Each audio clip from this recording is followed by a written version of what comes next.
Assalamualaikum warahmatullahi wabarakatuh. Perkenalkan, nama saya Muhammad Rafi. Saya mahasiswa Universitas Muhammadiyah Sumatera Utara. Adapun cerita rakyat yang akan saya ceritakan pada kesempatan kali ini berjudul Keramat Kuda yang berada di Dusun 3, Desa Sidodadi, Kecamatan Teluk Mengkudu, Kabupaten Serdang Bedagai, Provinsi Sumatera Utara. Jadi kisahnya ini berawal dari Desa Mengkudu sendiri. Tinggal seorang anak bernama Ramli. Jadi Ramli ini sejak kecil sudah menjadi yatim piatu. Dia terpaksa bekerja untuk memenuhi kehidupannya sehari-hari sebagai pengurus kuda juragan kaya yang bernama Datuk Pau. Nah, jadi Datuk Pau ini orang kaya, tapi dia memiliki sifat yang kikir, sombong, kejam, dan angkuh. Hampir setiap hari pembantunya, para pekerja di rumahnya itu berhenti disebabkan karena tidak tahan menerima cacian dari Datuk Pau tersebut. Serta Datuk Pau ini orangnya kasar, suka mukul, ringan mulut juga dan ringan tangan. Sementara upah yang diberinya itu kecil. Jadi Datuk Pau ini memiliki ribuan ekor kuda yang terawat, sehat dan kuat. Nah, kuda ini ditempatkan pada istal besar. Istal itu kandang yang besar di belakang istananya.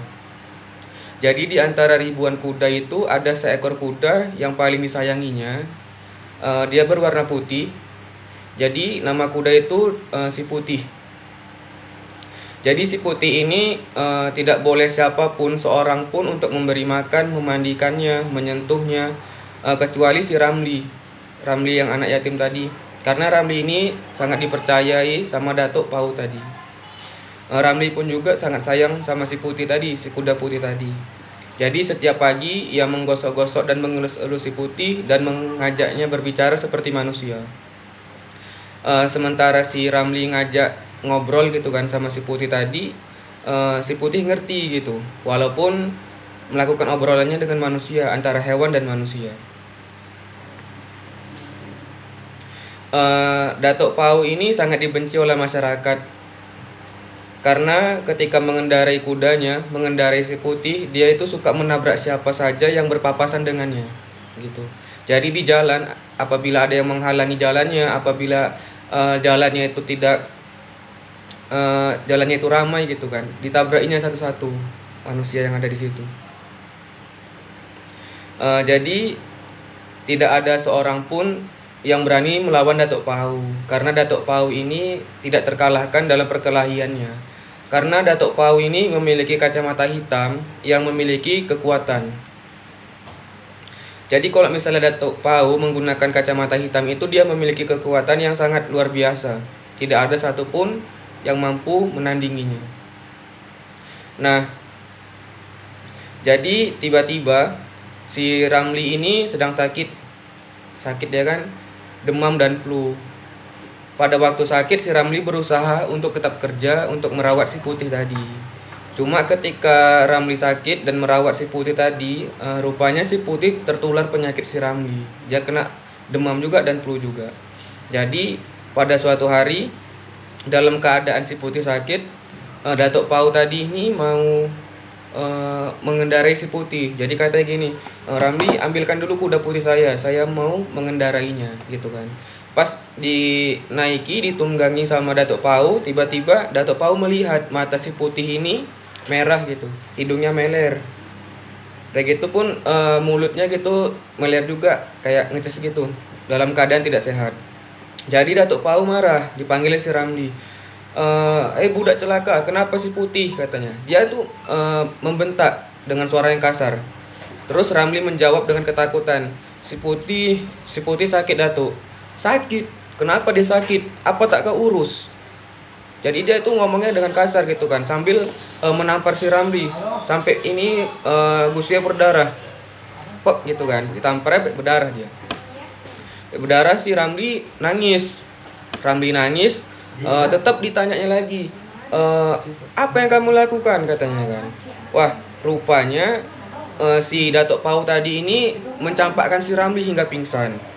Nah, pas waktu pingsan, dia tidak sadar diri. Dia sedang berbaring di sebuah dipah kayu yang beralaskan kain putih di pondok beratap nipah di tepi muara sungai yang banyak tumbuh pohon nipah.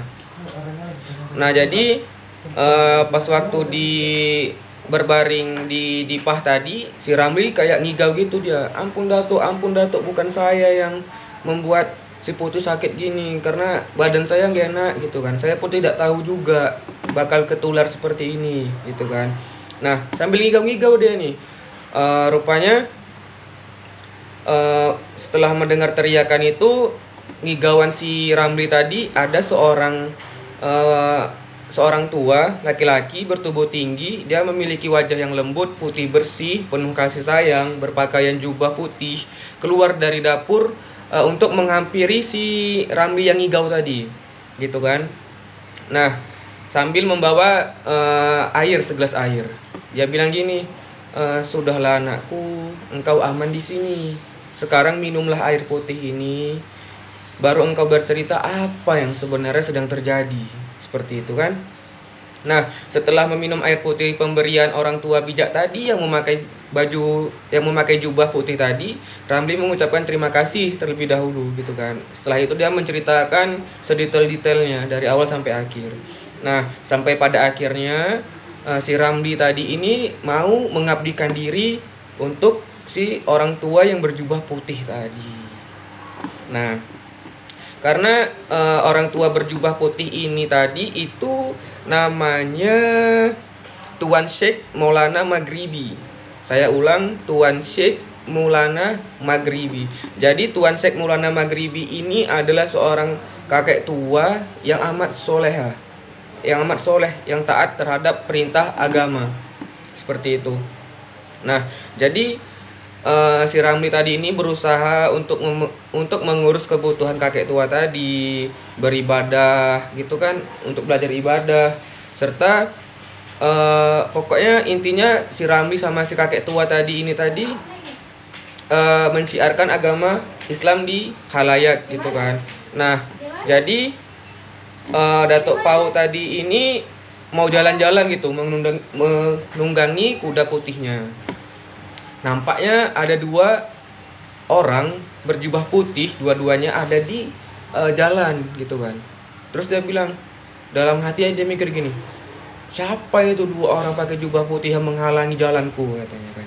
Terus dibilang, Putih, tabrak dia, katanya. Mau ditabrak, rupanya si Ramli tadi ini mendengar suara larian kuda gitu kan. Setelah mendengar larian kuda, si Ramli langsung menoleh ke belakang. Nggak iya nih, si Datuk tua pasti mau menabrak kami berdua gitu kan. Rupanya si Ramli tadi ini melindungi si Tuan Syekh Maulana Maghribi tadi. Rupanya si kuda putih tadi itu menyadari, oh ini tuanku dulu, ini orang yang mengurus aku dulu, nggak mungkin aku celakai gitu kan. Rupanya si kuda tadi ini setelah berlari kencang, di sini si Ramli berlari kencang gitu kan. Dia berbalik ke belakang, berkelok ke belakang, sehingga Datuk tua tadi ini terpental gitu kan, terpental jauh.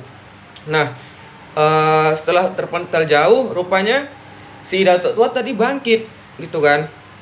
Bangkit, dia mau membunuh si Ramli dan si Tuan Syekh Maulana tadi dengan parangnya, dengan pedangnya. Nah, setelah mau membunuh, lari gitu kan, mau membunuh, tiba-tiba si kuda putih tadi ini mendorong si Tuan Datuk tadi dengan kakinya hingga kepalanya pecah, dan ternyata pedang yang ingin menebas si Ramli dan Tuan Syekh tadi itu terkenalah di dada si kuda putih tadi hingga tewas. Seperti itu. Nah, jadi yang tewas di sini itu adalah kuda putih dan tuannya, Datuk Pau. Nah, dengan sedihnya si Ramli melihat kuda gitu kan, kuda yang dulu disayanginya, dirawatinya, yang sering diajaknya ngobrol gitu kan, tewas karena tertusuk pedang. Akhirnya si Ramli nangis. Dia minta izin sama si Tuan Syekh Maulana tadi untuk melepaskan jubah putih yang dikenakan si Ramli tadi untuk menutupi luka si kuda putih. Akhirnya si kuda putih tadi itu dikuburkan oleh mereka berdua di pemakaman yang berada di Dusun 3 Desa Sidodadi, Kecamatan Teluk Mengkudu, Kabupaten Sedang Bedagai, Provinsi Sumatera Utara. Sedangkan makam Datuk Pau tadi itu dikuburkan di lain tempat di Desa Matapau. Nah, adapun amanat atau pesan pada cerita rakyat ini adalah sebagai orang kita itu tidak boleh sombong gitu kan, tidak boleh angkuh gitu. Apalagi kita di sini sebagai manusia itu butuh yang namanya kehidupan sosial, kehidupan bermasyarakat. Udah gitu pun, jikalau kita memiliki harta yang banyak, janganlah memiliki sifat yang kikir, sombong, kejam, dan angkuh. Seperti itu. Sekian cerita folklore dari saya. Wassalamualaikum warahmatullahi wabarakatuh.